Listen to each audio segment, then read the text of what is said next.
हाल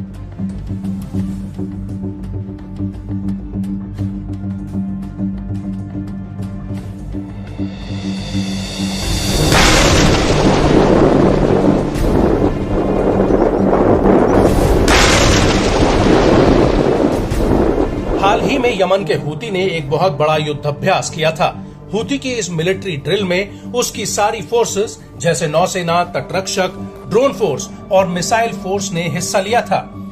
इस दौरान हूती ने काल्पनिक रूप से अमेरिका, इजराइल और ब्रिटेन से युद्ध की स्थिति में कैसे जवाबी हमला किया जाए इसका युद्धाभ्यास किया था। लेकिन हैरान करने वाली बात यह है कि इस युद्धाभ्यास में हूती ने अपने कई ऐसे हथियारों की नुमाइश की थी जिसका इस्तेमाल उसने अभी तक नहीं किया।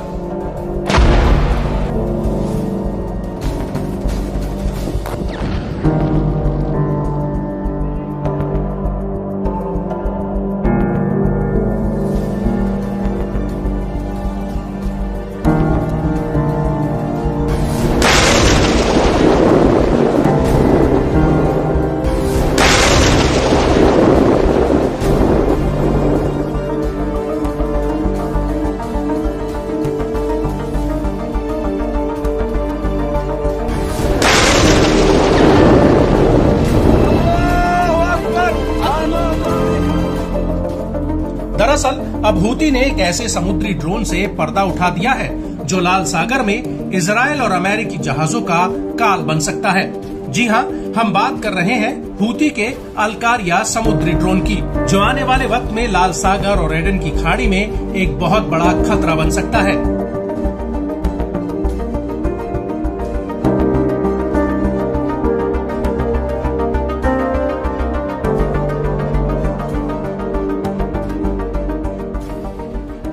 हूती का कहना है कि उसे आने वाले वक्त में समुद्री फ्रंट पर एक बड़ा खतरा हो सकता है, जिससे निपटने के लिए ये ड्रोन उसकी मदद करेगा।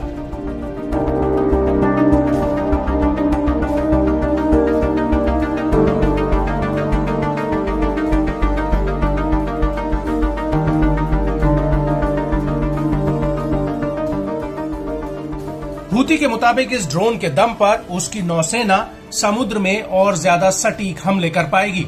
लेकिन बड़ी बात यह है कि हूती ने इस ड्रोन के जरिए अपने दुश्मनों को एक बड़ा संदेश दिया है।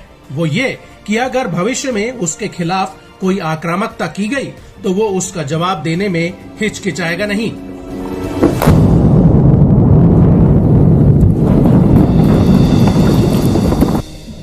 लेकिन इस सब के बीच बड़ा सवाल ये है कि आखिर अचानक से हूती के पास इस तरह के मॉडर्न हथियार बनाने की टेक्नोलॉजी कहां से आई।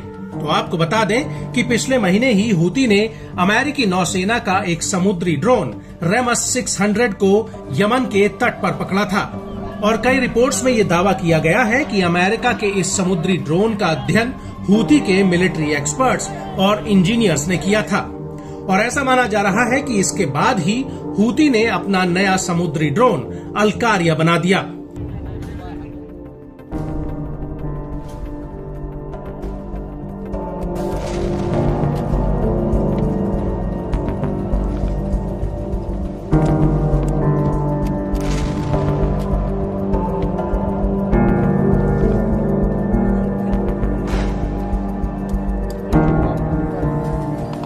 ऐसे में कुछ जानकार ये कह रहे हैं कि हूती का नया ड्रोन अमेरिकी ड्रोन की क्लोन कॉपी है। गौर करने वाली बात यह है कि जिस अमेरिकी ड्रोन को हूती ने पकड़ा था उसकी स्पीड 9.3 किलोमीटर प्रति घंटा है और वो समुद्र में 5.6 किलोमीटर प्रति घंटा की रफ्तार से 70 घंटों तक दौड़ सकता है। वहीं दूसरी तरफ लाल सागर में अगर हूती के हमलों की बात की जाए तो इस समुद्री रूट पर हूती अभी तक 130 से ज्यादा हमले कर चुका है। हूती के ज्यादातर हमले मालवाहक जहाजों, इजराइल और अमेरिका के युद्धपोतों और माल ढुलाई करने वाले जहाजों पर हुए हैं।